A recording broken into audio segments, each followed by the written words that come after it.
getting ready to go on a small road trip. I'm going to drive roughly 55 miles to Harbor Freight in Richmond, Kentucky.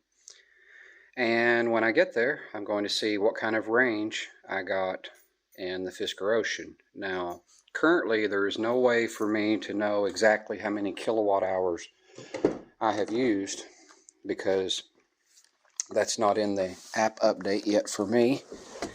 It may not be for anybody.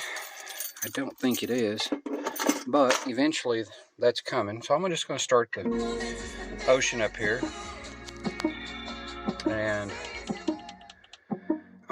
let's look. I have 284 miles of range, and I am at 79%.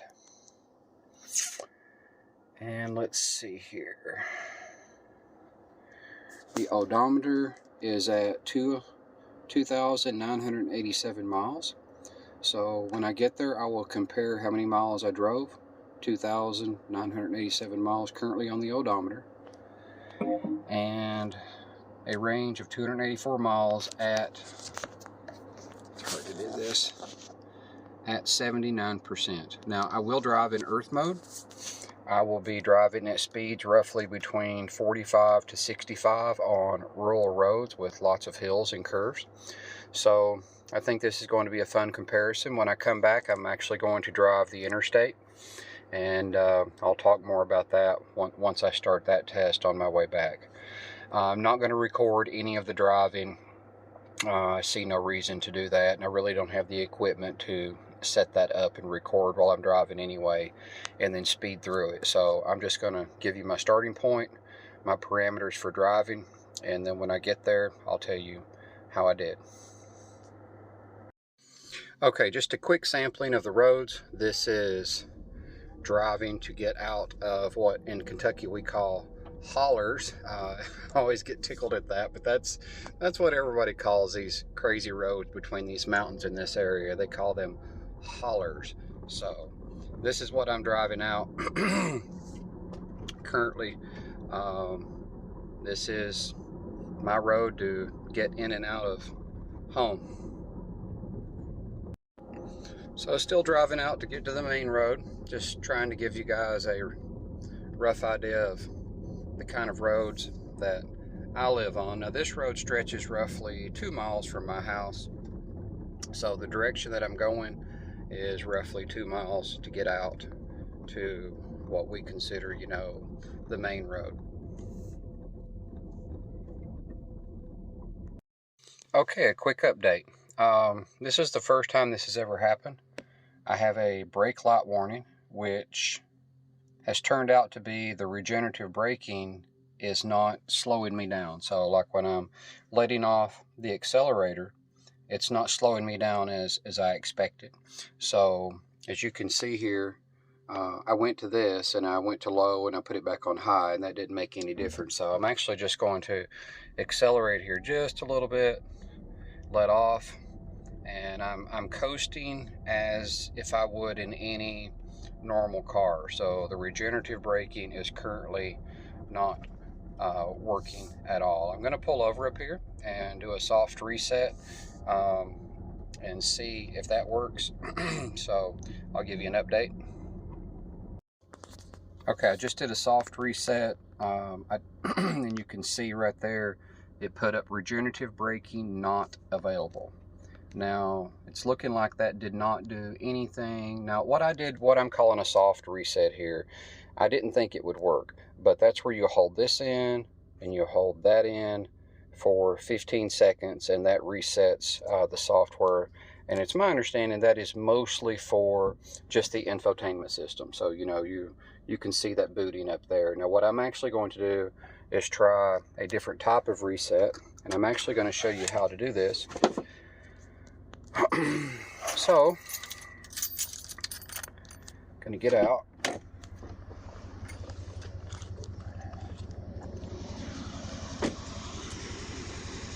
Open my charge port, and you can see that the light is blue, and I'm gonna lock it.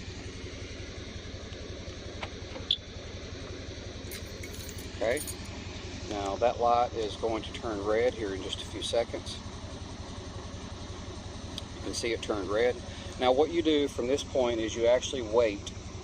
It's usually about 2 minutes to 15 minutes, and that light will go out. Once it goes out, you simply get back in your car and see if that corrected the issue. Okay, the light just went out, and that took roughly 6 minutes for it to go into a deep sleep. That's called a deep sleep for the car. Now, did that fix the issue? I have absolutely no idea.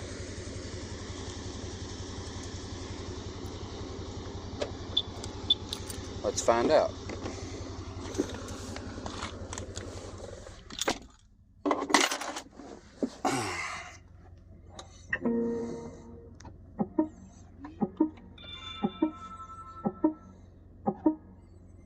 Okay, I don't see the warning light anymore for the brake, so put my seatbelt on.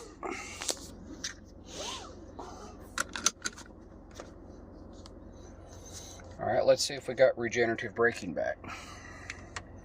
Release the parking brake, put it in drive.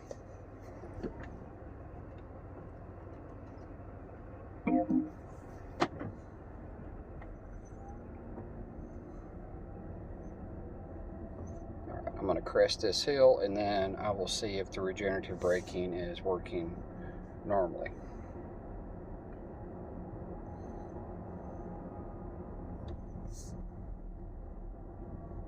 Okay, yes, it's working perfectly normally, so I'll put my foot off the accelerator, and that fixed the issue. So if any of you are out there and you run into such an issue, if it's the infotainment screen, you can probably get rid of those issues by pressing that and holding it for 15 seconds at the same time.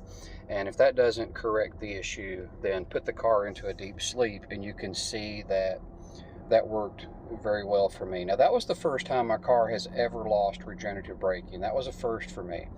But knowing how to put the car in a deep sleep easily solved the issue. So I'll pick back up with my recording once I get back closer to the main road. Okay, I'm almost out to the main road. And what I want you to see is I'm going to leave this on high regenerative braking. Now, if I was trying to eke out the very best range, I would absolutely put that on low, but that has nothing to do with this test. This is just normal driving for me. And once I get up here and I get on this road, the speeds are going to range for a very short distance of roughly 45 miles per hour, and then the rest of it will be almost all of it will be 55 miles per hour. And for the most part, I drive 9 miles per hour over the speed limit. So whatever the speed limit is, I usually drive 9 miles per hour over the speed limit, because I go by that old phrase, 9 you're fine and 10 you're mine. So I try to keep it under 10 miles per hour. So I'm on my way with Harbor Freight. That's roughly, I don't know, 53 miles from where I am currently. All right, I'll pick up later.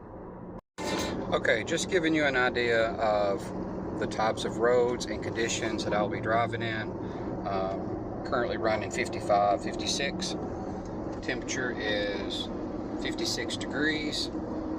I was rocking out to Walk Like an Egyptian, but of course, copyright, so can't do that. And then I do have it on the highest regenerative braking. This test is to not try to eke out every range, but just try to give you the idea of the types of roads and the conditions that I'm driving in.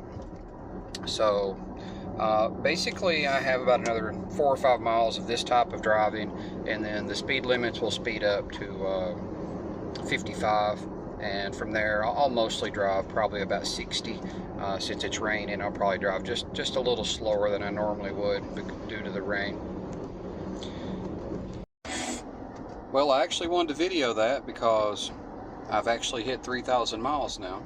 And I did my 3,000 mile review. I think I was roughly, don't remember, I think I was roughly 70 miles away from 3,000 miles, but it was close enough. And we've actually been driving the Mazda CX-9 a little bit, so I've not driven this a whole lot recently, but it is our go-to vehicle. We were just putting so many miles on this so quickly that we decided we better drive the Mazda CX-9 some.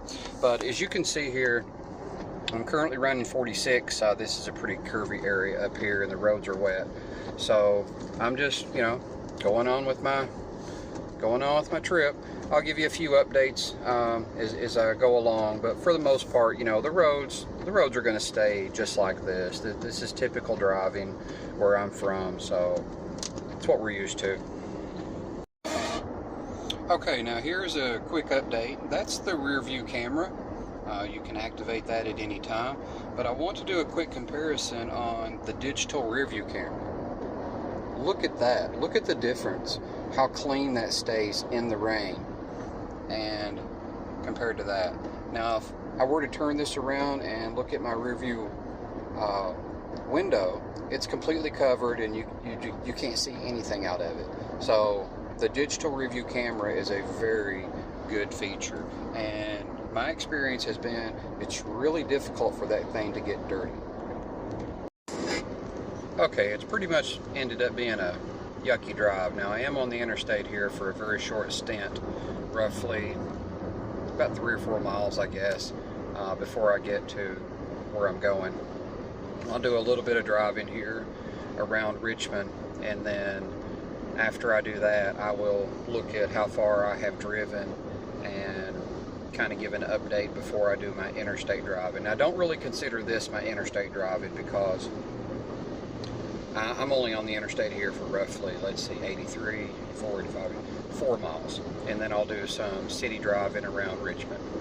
As you can see, it's pretty much rained all the way up here. More of a light to moderate rain. I would call this a light rain right now. Drove through some moderate rain. And of course, anytime you're driving through range, that's going to affect your range. I think I said rain or range. I don't know. Anyway, I got confused there. But anytime you're driving through rain, it will affect your range. It's just, you know, it's just physics. You have more physical resistance against the tires and things like that. And the temperature has dropped just a little bit. It's 52 degrees. I am running the climate. Got it on 69. It's on automatic. Probably run the heated seats a little bit. Put it on 70 on the way home. Anyway, just giving an update. Okay, I've done my driving around in Richmond, Kentucky, and I'm at 3,051 miles.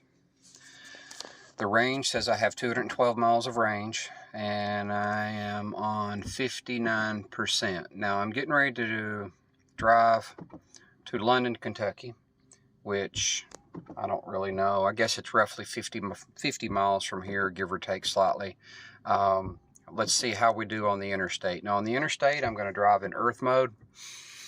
I will probably drive 70 to 75 because it's raining, and then we'll see what the range looks like then and how many miles I've driven. So again, I'm at 3,051 miles, and I'll get on the interstate in about 1 mile from where I am. Okay, I brought up the directions, and it's saying that London is 49 miles from where I am, and it's estimating that I will have 43% left on the battery. So it's saying 49 miles, estimating of course, 43%, and I am currently at 210 miles estimated and 59%. So we'll see how that pans out, and again, I'm going to run roughly 70 to 75. It is raining, so I'm going to drive slightly slower than I normally would. Okay, just a quick update. Temperature's cooled down quite a bit, so I am running the heated seats. I have the climate set to 72 on automatic, and there's the directions, and I have decided to drive 72 miles per hour, and if you notice, it went up 1 mile per hour there. That's something that the Ocean, I found, always does. Anytime you're going up an incline, any type of hill, it will speed up 1 mile per hour, and then as soon as it has adjusted, you don't have to crest the hill or anything like that. Just as soon as it has adjusted, it will drop back down to the speed that you have it set for. So I am going to drive the rest of the way to London at 72 miles per hour. Now, it's just kind of a yucky day. It is raining. light rain, I guess you would say. It's not a heavy rain at the moment, but I may drive through heavy rain. But anyway, this is the conditions driving from Richmond, Kentucky to London, Kentucky. Okay, looks like I'm 22 miles away from London. Just giving you an update on the road here. Rain's picked up just a little bit, just a yucky day to drive. So I'll update this when I get to London and see how we did. And I am still driving 72 miles per hour. I've had to speed up and slow down just ever so slightly occasionally, but for the most part I have kept it right on 72.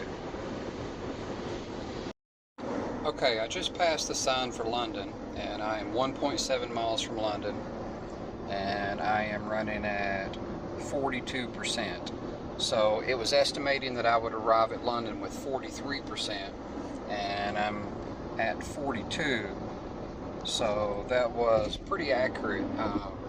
Now, it would have probably been more accurate if it wouldn't have been raining. You're just not going to get the same range in the rain as you will without it.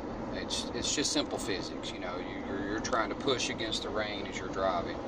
So I'm not gonna get off at the first London exit. I am gonna go down to the second London exit because I actually want to stop at Harbor Freight. Once I get to Harbor Freight, I will update everything.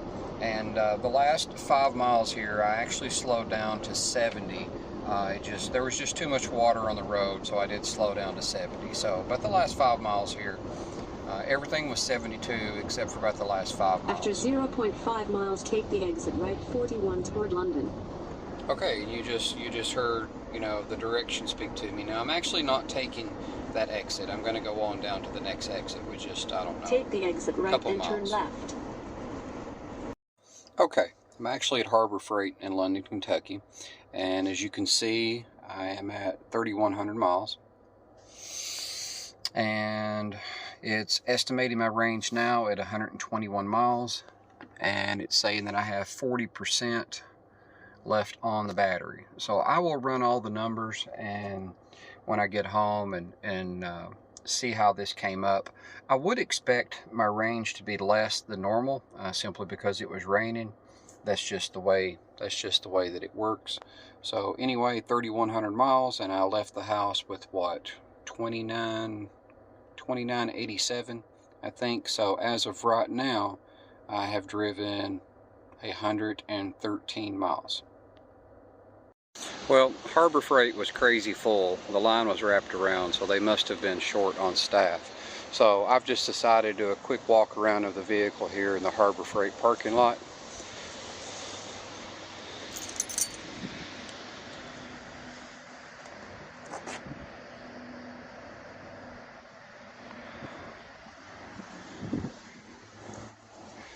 And when I get home, I'll crunch the numbers. Pretty cool. It almost looks like the solar panel lights up at night, but it doesn't. That's just the light shining on it. So, pretty cool. Okay, so I'm home. On the way home, just want to show you this very quickly. I used the seat heater. I kept the climate on automatic at 72. So I have 3,129 miles, and it's estimating that I have 95 miles left, and I have 30% state of charge.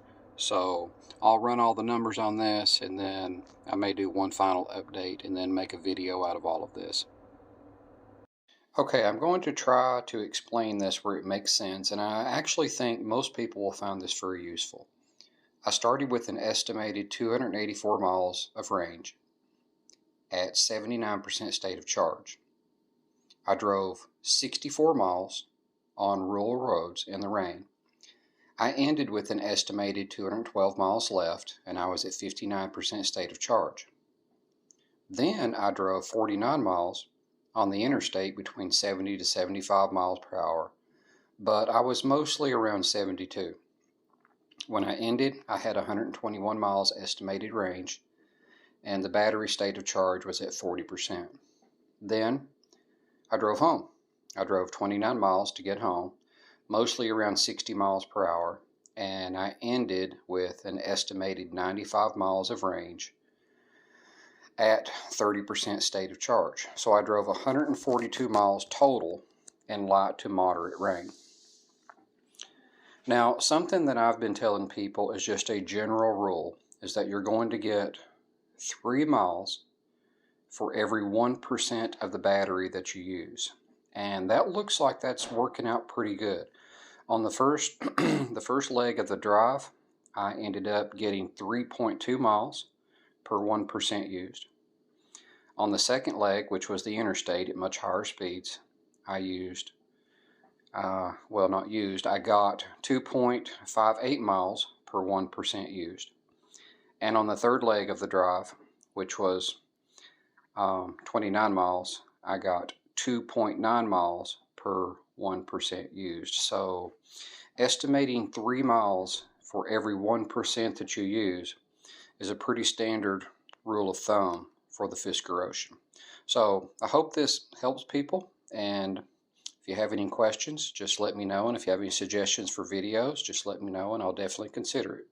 Thanks for watching.